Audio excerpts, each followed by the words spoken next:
এক গ্রামে বাস করত রহিম নামের একজন লোক।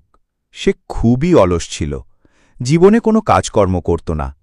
সকালের সূর্য ডুবে যেত, তবুও সে ঘুম থেকে উঠত না। পাড়া প্রতিবেশীরা তাকে উপহাস করত, বলত, রহিম, অলসতা ছেড়ে কিছু একটা করো। কিন্তু রহিম বলত, আরে ভাই, জীবনের কি বা হবে এত কষ্ট করে? খাই দাই ঘুমাই, এতেই তো শাস্তি। তার মা প্রতিদিন তাকে খাওয়াতেন, যত্ন নিতেন। কিন্তু একদিন তার মা অসুস্থ হয়ে পড়লেন, আর খাবার জোগাড় করার কেউ রইল না। রহিম তখন বুঝতে পারল অলসতা তার জীবনে কত বড় অভিশাপ হয়ে দাঁড়িয়েছে। পেটের টানে একদিন মাঠে গেল কাজ খুঁজতে, কিন্তু কোনো কাজেই সে ঠিকভাবে পারছিল না। সবাই তাকে ফিরিয়ে দিচ্ছিল। অবশেষে এক বৃদ্ধ কৃষক তাকে বলল, তুমি যদি প্রতিদিন আমার সাথে কাজ করো, আমি তোমাকে কাজ শেখাব।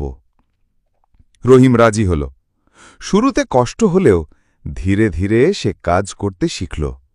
তার ভেতরের অলসতাকে হার মানিয়ে সে হয়ে উঠল এক পরিশ্রমী মানুষ।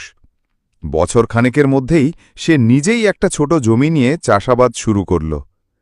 আজ সেই রহিমই গ্রামের একজন সফল কৃষক। আর সবাই তাকে দেখে বলে, সত্যি, পরিশ্রম করলে জীবনে কিছু না কিছু পাওয়া যায়।